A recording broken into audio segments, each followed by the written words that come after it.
Hola, bienvenidos. El tema hoy es Yom HaShoah. Yom HaShoah recuerda el día del Holocausto y el heroísmo. Este año comenzó la noche del lunes 17 de abril y continuó hasta el martes 18 de abril. El día del recuerdo del Holocausto y el heroísmo, Yom HaShoah en hebreo, es una efeméride de conmemoración nacional en Israel en honor a los 6 millones de judíos asesinados en el Holocausto. Las ceremonias centrales durante la tarde del 27 del mes de Nisan, calendario hebreo, y la mañana siguiente tienen lugar en Yad Vashem, que significa nombre eterno, y se transmiten en directo. Ellos dicen, si deseamos vivir y legar la vida a nuestra descendencia, si creemos que debemos allanar el camino hacia el futuro, en primer lugar, no debemos olvidar. Ese dicho muy interesante. Realmente no hay mejor evidencia que la historia misma para evitar nuestras tragedias en el futuro. Hay un adagio que nos aclara esto al decir: aquellos que rehúsan aprender de la historia están condenados a repetirla. Cada año, durante la ceremonia de Estado celebrada en Yad Vashem en la víspera del Día del Recuerdo del Holocausto y el heroísmo, se encienden 6 antorchas en memoria de los 6 millones de judíos que fueron asesinados en el Holocausto. Las historias personales de los supervivientes designados reflejan el tema central y sus experiencias individuales son retratadas en cortometrajes proyectados durante la ceremonia. En un libro, una mujer judía cuenta sus experiencias. Por ejemplo, dentro del libro, ella relata una historia que presenció y que nos debe tocar el corazón. El libro dice que cuando los nazis llegaron al barrio en que ella vivía, comenzaron a saquear la sinagoga. Sacaron todas las cosas de su interior y las tiraron en la plaza central. Luego, sacaron del vecindario de la calle a Frulik. «Vamos, judío sucio», le gritaron. «Recoge toda la plata y el oro en una pila. Ahora pon todas las coronas por acá». Frulik obedeció.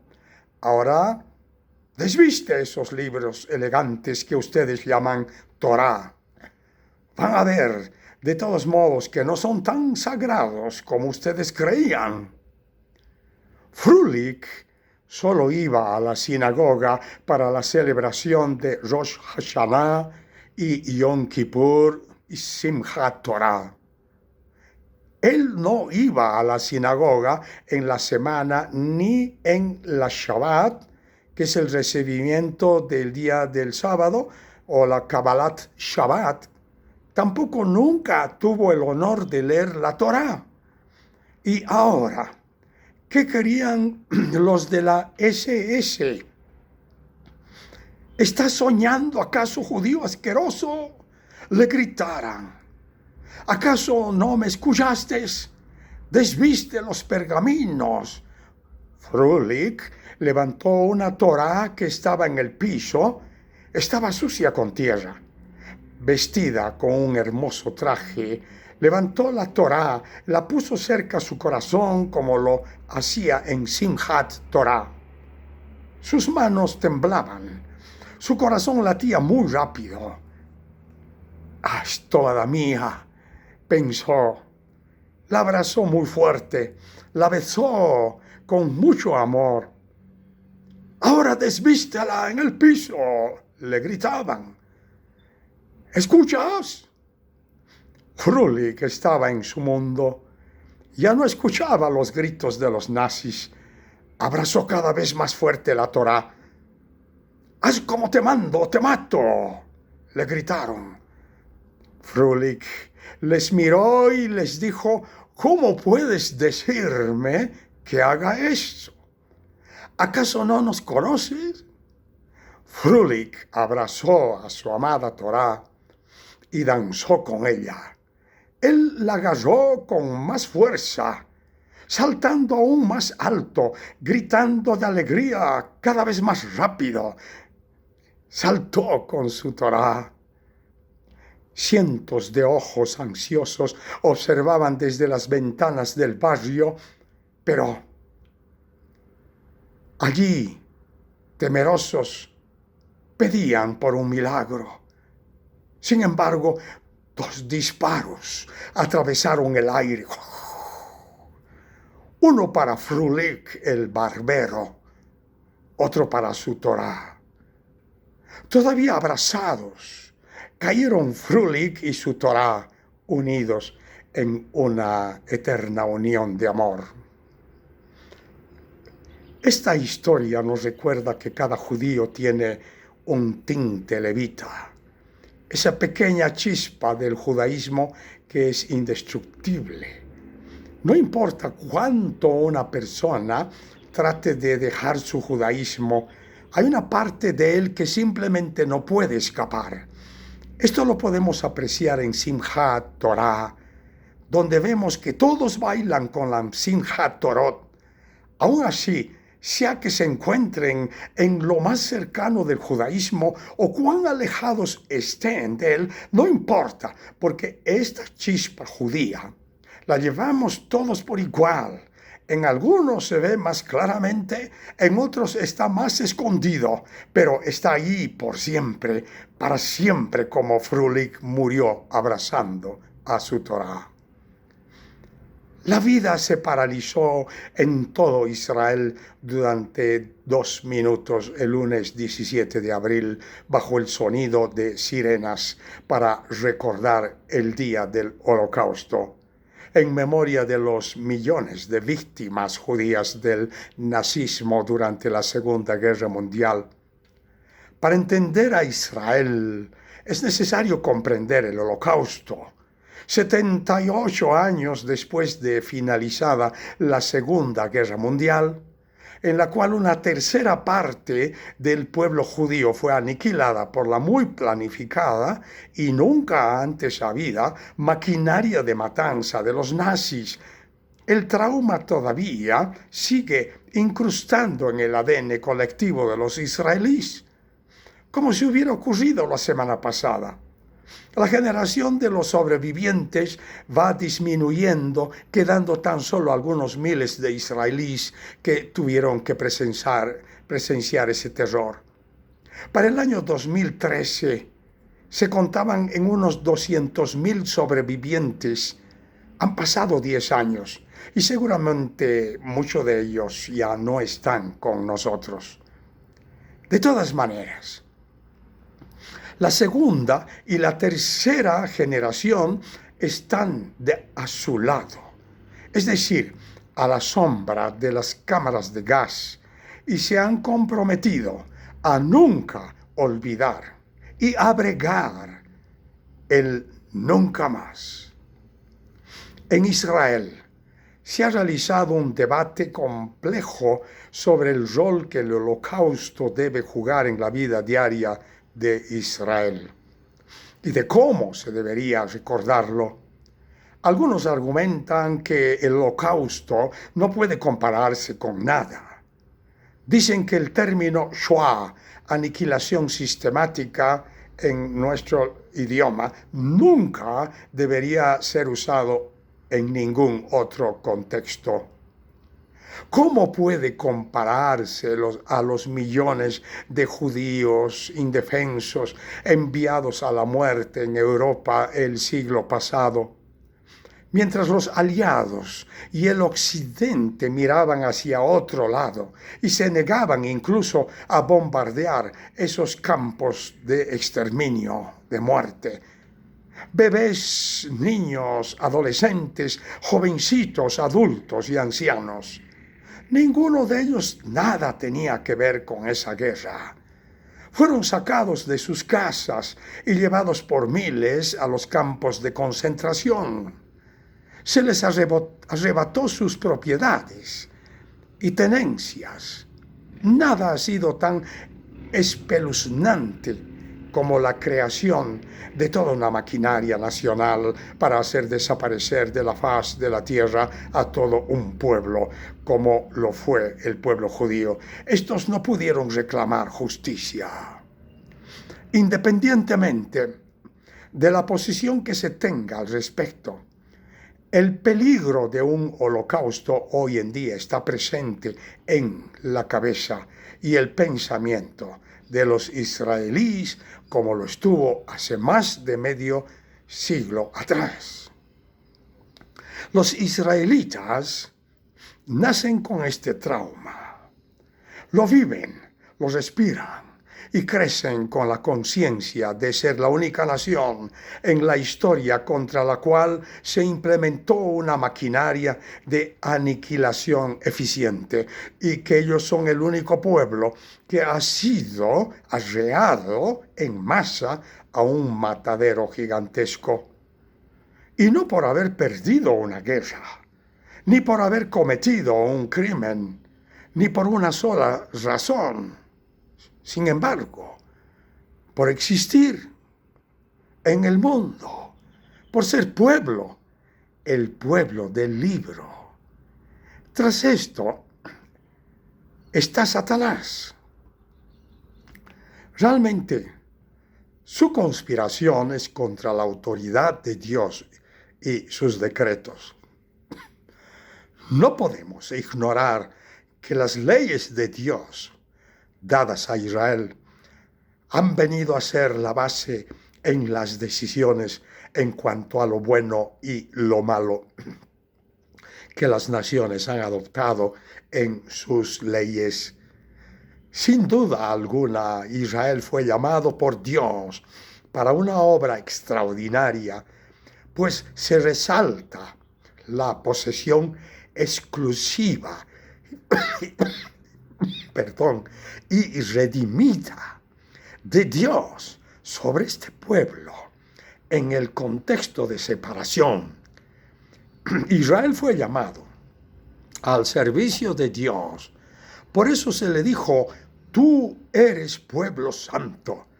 De esta manera, fue el vehículo para comunicar la verdad mediante el ejemplo a las naciones.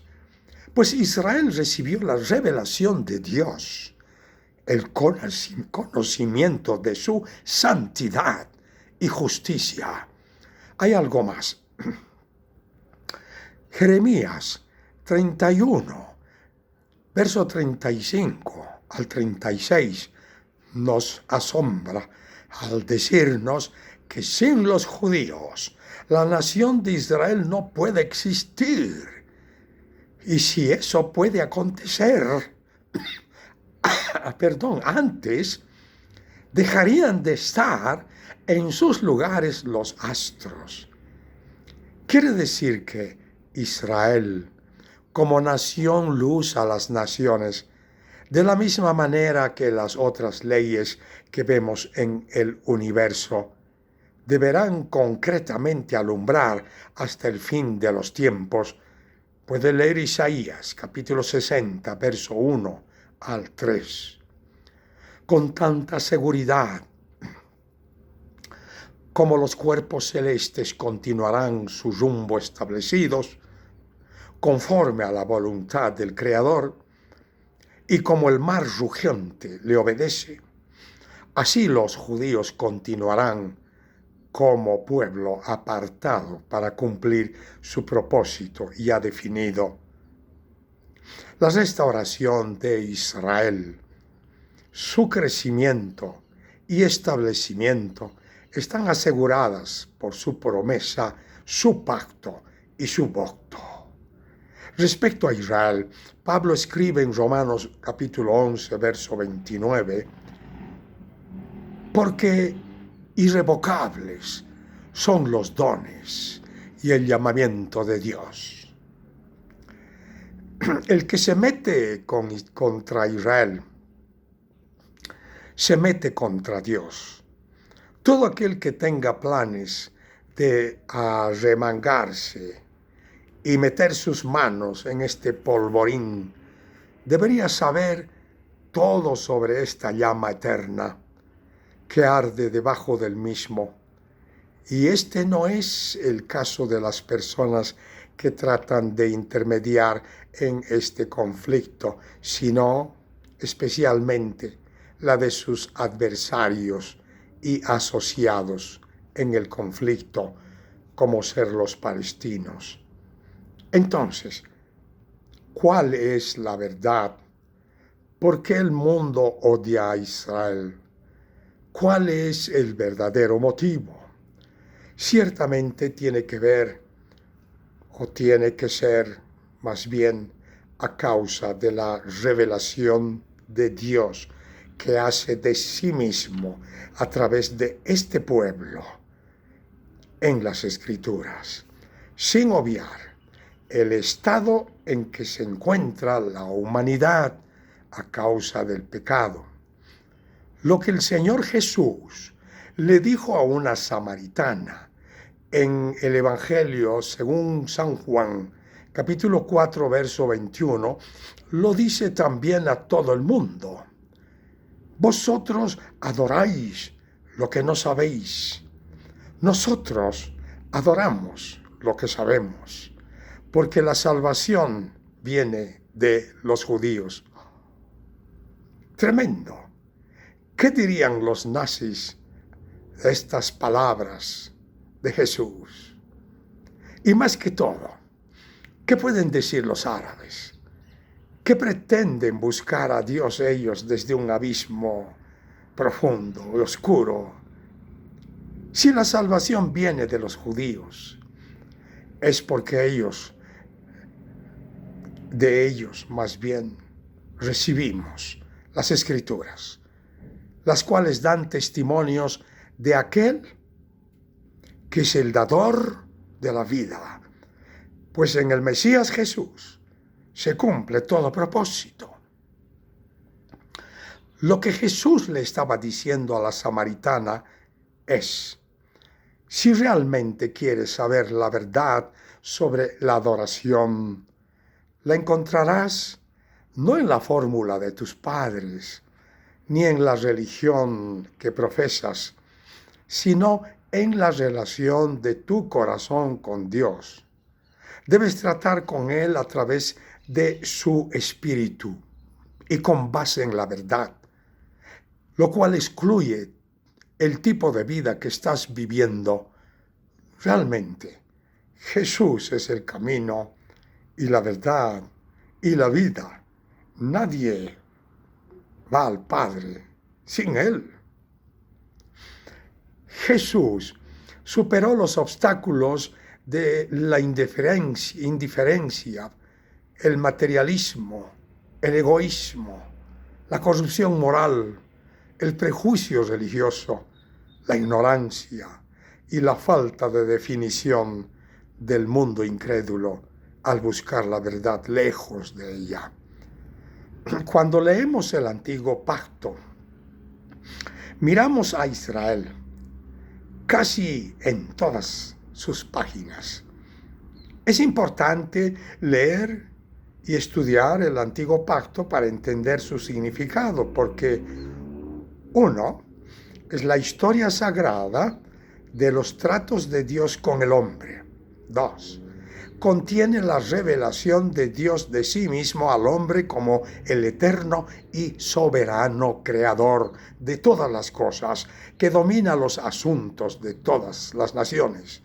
3, registra tanto los acontecimientos naturales en la historia de la nación judía como las actividades sobrenaturales de Dios en estos eventos históricos. 4, registra lo que Dios ha hecho en el pasado y su plan divino y eterno para el futuro del hombre. 5, enseña sin error la verdad divina. Hay varias otras razones de que el antiguo pacto tenga significado para nosotros en la actualidad. Primero, nos revela las terribles consecuencias del pecado y las bendiciones que vienen por obedecer a Dios. Esto nos recuerda que la paga del pecado es muerte, mas la dádiva de Dios es vida eterna en Cristo Jesús, Señor nuestro, de acuerdo a Romanos, capítulo 6, verso 23. Segundo, aprendemos que la historia sagrada es una historia de redención, aún antes de la caída del hombre, que se registra en Génesis capítulo 3, el plan eterno de Dios hizo provisión para la redención del hombre del pecado. Por consiguiente, el antiguo pacto nos da un mensaje de esperanza y de liberación. No dudamos que el mundo secular se ha beneficiado con las leyes dadas por Dios a Israel. Estos son los 10 mandamientos, las leyes morales y las civiles. A pesar de todo, al mundo le cuesta aceptar de que Israel es nación luz a las naciones. ¿Por qué decimos esto? Miremos las siguientes instrucciones que Dios da en la Biblia. Por ejemplo, leemos y estudiamos allí las leyes de santidad y justicia, las normas por actos de inmoralidad prohibidos, las leyes que prohíben el matrimonio entre hermano y hermana u otros familiares cercanos, las normas relacionadas con la maternidad y en el nacimiento, las leyes que proveían ayuda para el desamparado y derecho a que los pobres recogieran el rastrojo de la cosecha, las leyes que honraban a los padres, las leyes que promovían los juicios justos en las relaciones, las cuarentenas, el servicio militar, etc. Los israelitas, al cumplir todos los mandatos relacionados con la salud que Dios instruía, no padecieron enfermedades ni plagas. Ellos debieron, por ejemplo, cubrir las secreciones y orina en la tierra. Este es el origen del método que conocemos hoy como letrinas o pozos sépticos que Dios ya había instruido. También la ley advertía que después de manipular cadáveres, meticulosamente debían lavarse. Luego estaban especificados los controles de contaminación, tales como saber manejar la comida, además de varios desechos humanos. En el parto, por ejemplo, las diversas infecciones. ¿Sabía usted que al desechar la Biblia, el mundo secular vivió las peores pestes durante la Edad Media? Esa gente tiraba por la ventana de sus casas las heces y orinas a la calle. Simplemente para hacer eso gritaban ¡agua! No conocían una letrina y tampoco se bañaban. Se bañaban pocas veces al año, a veces una. Como no tenían precaución ni con la basura, ni con los animales, ni con la manipulación de cadáveres, el manejo de enfermos a la vez y sin lavarse, se enfrentaron a las peores pestes. Estas mataron más gente que todas las guerras durante toda la historia de la humanidad. ¿Se da cuenta ahora por qué el mundo odia a Israel? Y más aún, el diablo es su peor enemigo. A pesar que las naciones se han beneficiado con las muchas leyes que Dios dio a Israel y las han redactado incluso en sus propias constituciones, se vuelcan contra Israel.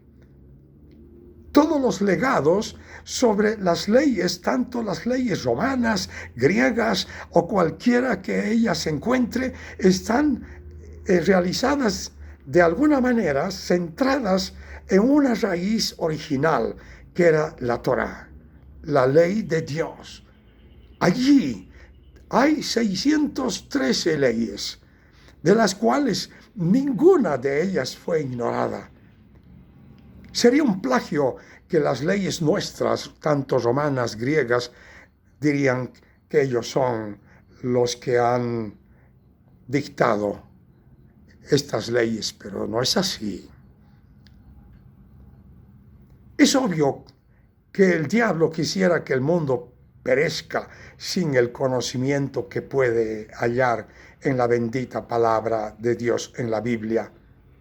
No solo busca la aniquilación del pueblo judío, sino que como león rugiente anda alrededor buscando a quien devorar entre los hermanos creyentes en todo el mundo. Como creyentes, hemos escogido a Dios como nuestra única porción, de donde en el Mesías Jesús continuamente nos veremos haciendo ajustes en el rumbo de nuestra vida. Debemos considerar sus caminos y efectuar las correcciones necesarias para alinear nuestra vida con los testimonios de Dios. Gracias, queridos. Hasta prontito, Dios mediante.